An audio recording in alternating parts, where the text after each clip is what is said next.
I saw your comment and I just had to go ahead and dip straight into this because I feel as if though this is a very interesting free-to-play card. And I remember watching the true showcase on this guy and being very interested on what this guy can do because what he is a passive attack debuffer from his passive to his super attack effect, which I really like. And this guy can get a pretty nasty easy A in the future and be a very, very good option for some players who don't have enough options for transformation boosts and artificial life forms in the near future. Now, of course, the big issue is that this guy is only on 2 categories, and it's really funny because he's literally blue. Like, come on now. He's Super Saiyan blue.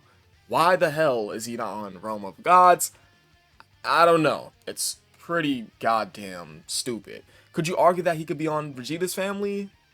I don't know. He's literally just like a copy of Vegeta, which is why I'm just going to call him copy Vegeta rather than duplicate Vegeta, just to, you know, make it easier on myself rather than be like, oh, duplicate Vegeta does this. No, I'm not going to say duplicate Vegeta, even though they're pretty much the same goddamn thing. So copy Vegeta is a unit that comes out in Saiyan Day of 2019. It comes out in November of 2019 on Global. And I remember like the weird like differences that they did on Saiyan Day of 2019 with this story event. I don't know why they decided to not drop the copy Vegeta event with Global on Saiyan Day of 2019. And they decided to wait for like full months later to drop the story event. This is not the first time Dokkan has done this, but this is an example of Dokkan just doing stupidity. So, copy Vegeta, man. He comes out during the Battle Road meta, which actually does make him quite useful for the Battle Road meta for sure, but the only thing is that you would only really be using this guy for him to passively attack debuff, which is right over here, and for him on an Extreme AGL team, for like the first 10 stages, listen, I know this is going to sound crazy, but for people who do not have enough options, this guy's an actually viable option, even to this day, because he's technically a passive attack debuffer that has an attack lower on his super attack effect. So this guy can actually be useful for someone out there. Listen, I know Mr. Red Zone completed every stage is not going to use this guy. We know this. But for people who actually need to complete the first 10 stages of Battle Road, this guy's a pretty helpful option. And guys, Extreme AGL is not really the most stacked. Let me just go ahead and get Fierce Battle. Let me get Legendary Power.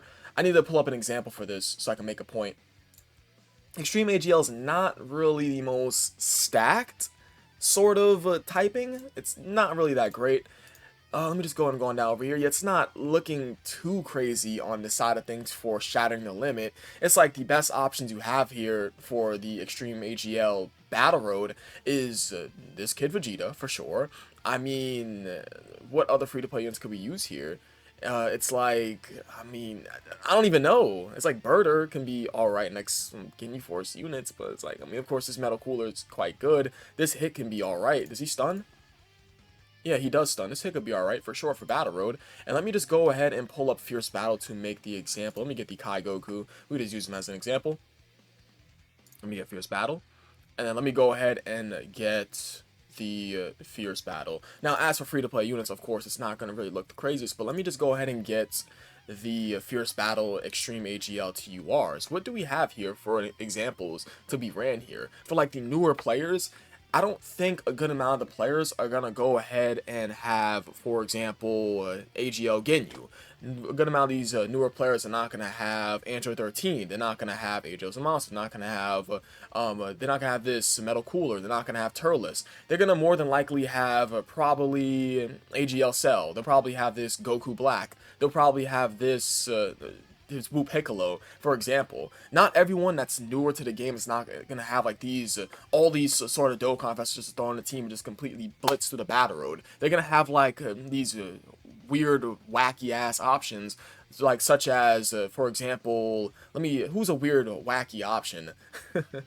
As weird as that sounds coming from me, it would be like, for example, let's go to Shining Limit, probably like this AGL Metal Cooler, who's actually not too terrible, but he's a bit of an out-of-place option because he wants to be around other Metal Coolers, but you guys get exactly what I'm trying to go for. Not many players are going to have a specific typing of a character for the specific typing stages of Battle Road, so this character can actually be quite helpful. For example, I know my examples were a little bit weird, but you guys get exactly what I was trying to go for. Now, this copy Vegeta definitely performs well in Battle Road. He comes out during the Battle Road meta, because he comes out Saiyan Day of 2019 on JP. Listen, that's before the Legendary Goku event meta, so this guy was actually performing well during the Super Battle Road meta. So there is no complaints there. This guy is a double attack debuffer. And guess what? Attack debuffing is powerful in Battle Road. Now, there's a couple of things I don't really like about this card, but we're going to get to that in a few. Let's go ahead and take a look at... I'm joking. We can't take a look at how many 200% leader skills the fucker is on, because he's only on 2 categories. Why is he not on Realm of Gods? Could he be on Vegeta's family too? He can be on Vegeta's family and Realm of Gods. I mean, okay, technically you could make the case, because this is still technically Vegeta. Alright, it's a little weird for me to say that, but alright. I mean, we can also have a duplicate Bulma. Put them both on Vegeta's family. Could you imagine a duplicate Bulma and a duplicate Vegeta cards on Vegeta's family? And then they're both on Realm of Gods, because Bulma will go blue? That'd be the most funny what-if card they did in Dokkan. So, let me just go ahead and take a peek. I'm pretty sure he's on no 200% leader skills. Let's go ahead and clear that up, because her 200% leader skill is to full power, correct? Yeah, it is. And then this 200% leader skill is to worthy rivals and accelerated battle. So, of course, this guy is not on there. So, what is good about this guy is that he is a double attack debuffer for Battle Road during the meta that he came out during. Yeah. Him being a double attack debuffer for Battle Road in 2019, before the Legendary Goku event came in and became the hardest content in the game, I think that's valuable. This is a valuable free-to-play unit. Definitely a hidden gem for Battle Road for any players who are trying to be either... Well, I'm not sure if Transformation Boost has Vegeta's family category characters, but Artificial Life Forms most definitely doesn't. Let me actually take a peek at Transformation Boost Battle Road, just to clear this up. Let me get challenge events. Let me get Battle Road. I might as well just take a look at just regular Battle Road, because they pretty much have similar enemies. Transformation Boost is right over here. And there is no Vegeta. Damn. And of course, I'm not gonna look at Artificial Life Forms, because obviously there's no Vegeta's family character in there either. So, of course, what's good about this guy is only the double attack debuffing.